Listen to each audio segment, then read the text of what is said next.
We appreciate this opportunity to appear before you today to share the League of Women Voters of Texas' position on this bill. The League of Women Voters supports the abolition of the death penalty. Our position, like other League positions, is derived through a lengthy and thoughtful process involving the participation of leagues across the United States, including 25 Texas leagues and their members. The League has concerns with the entire process of capital punishment from the arrest to through the execution. The League believes in respecting all life and promotes human needs. We recognize that every murder is horrendous. We support providing public safety, yet many other factors raise issues with capital punishment. The death penalty is discriminatory and is used disproportionately against the poor, minorities, and members of racial, ethnic, and religious communities. Since humans are fallible and humans administer the death penalty process, the risk of executing an innocent person cannot be eliminated. The costs associated with putting a person to death are astronomical. Studies reported by the Death Penalty Information Center that say that the death penalty costs $1.26 million, while the cost of a case without the death penalty is $740,000. Maintaining a death row prisoner costs the state $90,000 per year, more than a prisoner in general population, according to Gene Woodward, former warden of San Quentin. A minority of Texas counties produce the most death penalties at a time when the state cannot afford this process. It is wise for this legislative session to consider the death penalty.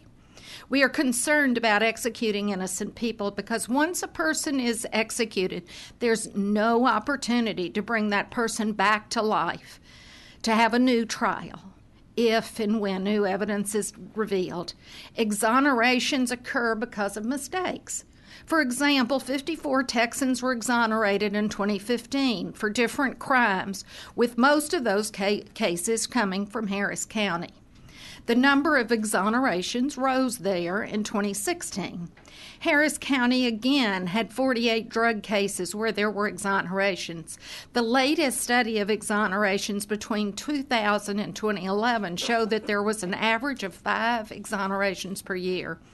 Death penalty cases are rarely reinvestigated or retried, though there have been exonerations of death row inmates.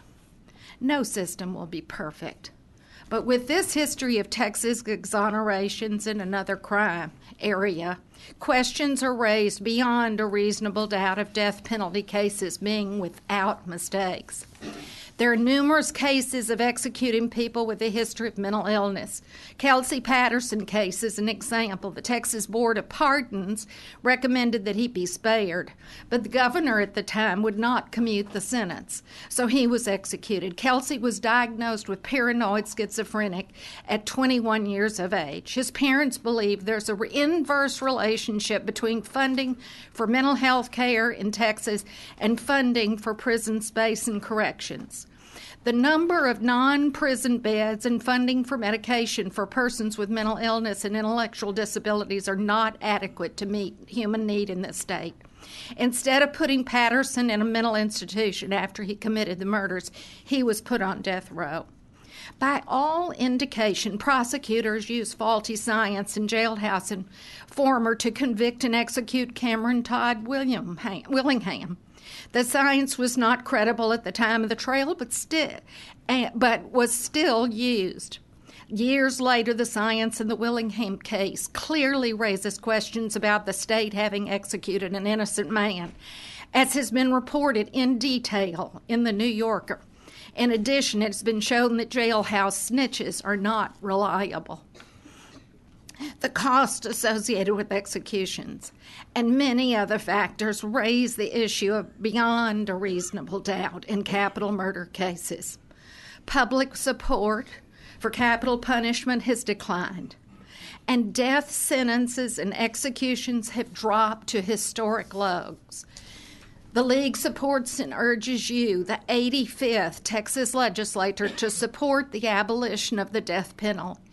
or penalty, or at the very least, establish a moratorium on all executions in Texas while an official study of the capital punishment system is conducted. So please support HB 64. Thank you for your attention. I have copies of my testimony I was for about each to of ask you. if you had that. Thank you Yes, very I much. did. Thank you. Do you have any questions at this time, members? Thank you so much. You.